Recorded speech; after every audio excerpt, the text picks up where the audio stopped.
일단 이 말 자체로 이해가 되지 않습니다. 제발 좀 권성동 원내대표께 좀 물어보십시오. 그리고 제일 큰 문제는 헌법재판소와 이게 탄핵소추 대리인단 간에 사전 교감이 있었다는 정황이 있다는 겁니다. 주진우 의원께서 정청래 의원이 무슨 교감이 있었다 이런 식으로 얘기하는 것은 앞으로 자제해 주시기 바라고, 그것을 만약에 주장하시려면 면책특권이 허용되지 않는 밖에서 하시기 바랍니다. 바로 제가 허위사실 유포로 고발하도록 하겠습니다. 제가 영장의 문제점 말씀드렸습니다. 우리 사법 역사에 이런 영장이 있었습니까? 제발 좀 권성동 원내대표께 좀 물어보십시오. 이순영 서부지법 영장 판사는 권성동 원내대표의 강원랜드 채용비리 혐의의 1심 판사였습니다. 그리고 권성동 지금 원내대표에 대해서 무죄 선고를 한 판사입니다. 8년 전 권성동 의원이 어떻게 말했는지 권성동의 말을 권성동의 말로 탄핵하겠습니다. 탄핵 재판은 형사 재판이 아닙니다. 탄핵 심판은 대통령의 직무집행행위가 헌법과 법률에 위배되느냐의 여부가 중요하기 때문에 그렇습니다. 내란 행위에 대한 판단을 처리한 게 아니고, 내란 행위인데 죄가 되는지는 형사법원에서 정할 일이니, 이 내란 행위가 헌법에 위반되는지만 빨리 따져서 대통령 직무를 계속하는 게 적정한지를 판단해달라라는 게 헌법재판 아닙니까? 확실히 권성동 원내대표 설명이 난 것 같아요. 제발 좀 권성동 원내대표께 좀 물어보십시오. 지금 민주당이 주장하는 것처럼 내란죄는 빠졌지만 내란 행위는 남아있다. 이건 개변입니다. 일단 이 말 자체로 이해가 되지 않습니다. 탄핵 재판은 형사 재판이 아닙니다. 대통령의 직무집행행위가 헌법과 법률에 중대하게 위반되었느냐 여부를 가리는 재판이 탄핵 심판이고, 좀 더 쉽게 얘기하면은 공무원이 직무와 관련해서 잘못된 경우에 징계 처분을 하는데 그 징계 처분의 성격을 띠고 있는 행정소송이 탄핵 심판입니다. 범죄가 성립하느냐의 유무는 헌법재판의 대상이 되는 것이 아니라 형사재판의 대상이 되는 것입니다. 그래서 그 법률 위반 부분 8가지를 기본적인 사실관계는 그대로 다 원형하면서 거기에 대한 법률적 평가를 뇌물죄가 되느냐 강요죄가 되느냐 이렇게 형법상의 범죄 성립에 대해서는 논하지 아니하고, 그러한 그 형법 위반 부분의 대통령의 그런 구체적인 행위가 헌법의 국민주권주의에 위배되느냐 대의민주주의에 위반되느냐, 아니면 사적 자치를 기반으로 하고 있는 시장경제주의에 위반되느냐라는 식으로 저희들이 재작성해서 제출을 할 그런 계획을 갖고 있습니다. 그 재작성하는 이유는 앞에서 말씀드린 바와 같이 탄핵 심판은 대통령의 직무집행행위가 헌법과 법률에 위배되느냐의 여부가 중요하기 때문에 그렇습니다. 그리고 제일 큰 문제는 헌법재판소와 이게 탄핵소추 대리인단 간에 사전 교감이 있었다는 정황이 있다는 겁니다. 일단 민주당 입장에서 탄핵소추 대상이 될 내용 중에 내란죄는 제일 큰 부분이거든요. 일단 재판부의 권유나 교감 없이 혼자서 갑자기 이렇게 했다는 것이 이상합니다. 네, 주진우 의원님 질의 과정에서 저와 관련된 부분이 있기 때문에 신상 발언 겸 제가 하겠습니다. 제가 오전에 내란 국조특위에서 제 이름을 거명하면서 재판부와 교감이 있었다는 식으로, 그래서 그렇게 되면 국민적 의구심이 들지 않겠냐는 주진우 의원의 발언을 제가 생중계를 통해서 보았습니다. 사전 교감이 전혀 없었습니다. 그리고 헌법재판소 재판관들 어느 누구하고도 제가 만나거나 전화통화를 한 사실이 없습니다. 그런데 왜 저런 발언을 할까? 나름대로 제가 추측해 보건대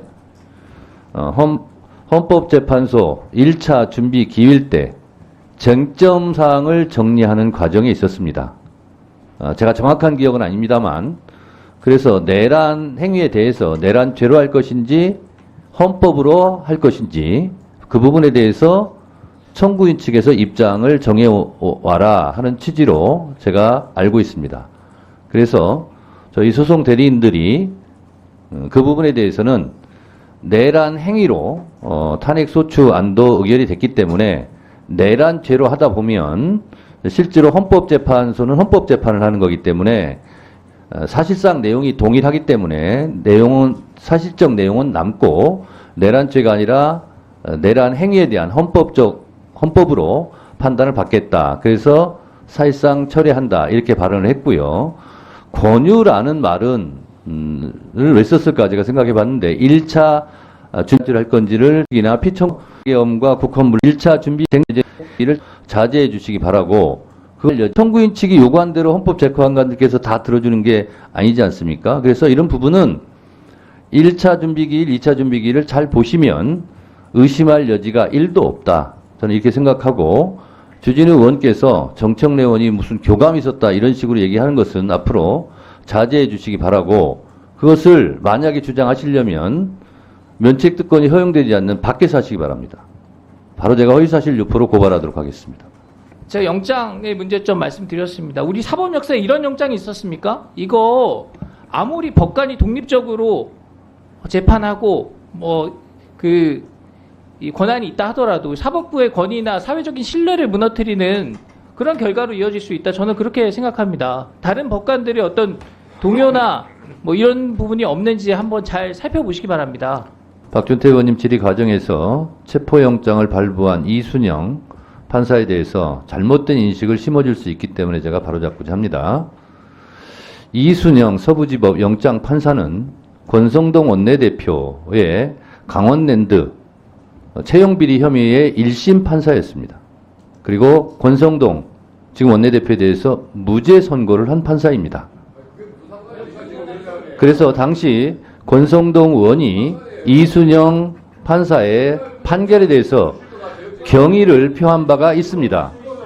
그때는 경의를 표하고 좋은 판사고 이번에는 내란숙의 혐의자 윤석열에 대해 체포영장을 한 것은 나쁜 판사고 그렇게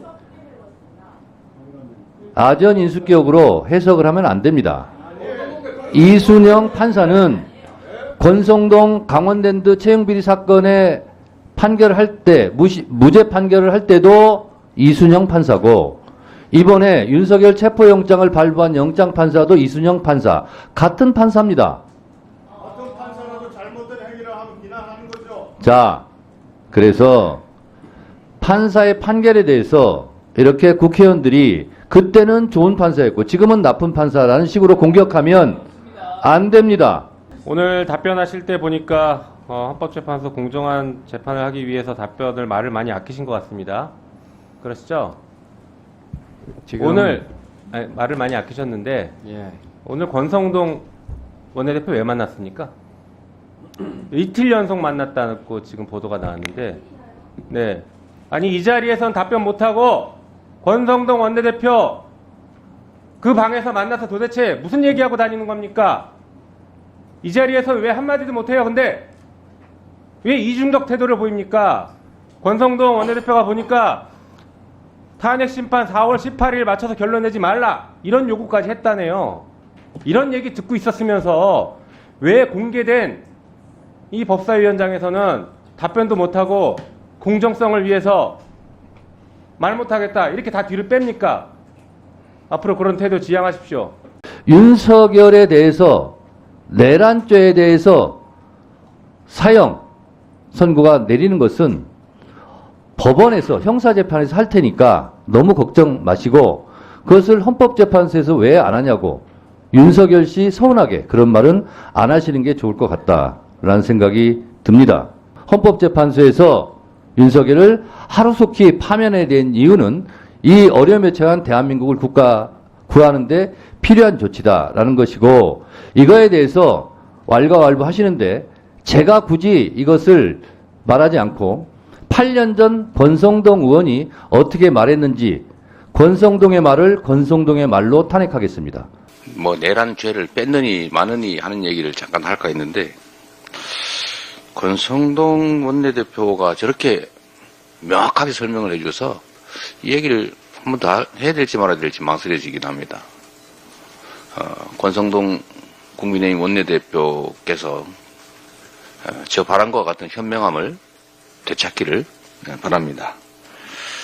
그래도 이 얘기는 좀 해야 될 것 같아요. 이소영 의원이 적정한 예라면서 이렇게 설명하면 좋습니다. 그래서 제가 한번 설명을 한번 드리도록 하겠습니다.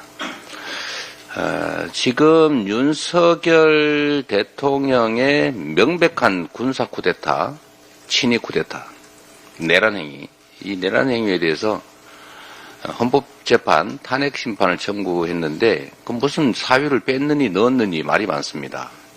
그런데 저는 이게 모르고 하는 소리 같지는 전혀 않아요. 특히 좀 전에 권성동 국민의힘 원내대표가 과거에 한 말을 보면 너무 정말 귀에 쏙쏙 들어오지 않습니까? 모르고 하는 얘기가 아닐 것 같긴 합니다. 그런데 예를 적정히 하나 더 들어보자면 어떤 사람이 뭐 술에 취했는지 미쳤는지 모르겠지만 집안에다가 불을 지르고 가족들을 막 칼을 휘둘러서 죽일 뻔하고 그런 일을 저질렀어요. 그래서 이 경찰에 잡혀갔습니다. 그런데 가족들이 견디다 못해 도저히 같이 못 살겠다. 그래서 가정법원에다가 이혼 소송을 냈습니다. 뭐 경찰이 또 수사도 하고 있어요. 근데 이혼 소송 소장에다가 집에 불 질렀습니다. 칼 들고 가족들을 해쳤습니다. 미친 것 같습니다. 도저히 못 살겠습니다. 이거 이혼 사유입니다. 이렇게 쓰면 돼요. 근데 그 실수로 그 안에다가 이거 폭행죄를 저질렀습니다. 이렇게 썼단 말이에요. 그래 가정법원 판사가 물어봤어요. 이거 죄를 지은 게 이혼 사유라는 겁니까? 때린 거, 집에 불 지른 게 이혼 사유라는 겁니까? 당연히 뭐 죄가 되는지 마는지야 뭐 경찰을 그다음에 검찰 법원에서 알아서 판결하겠지요.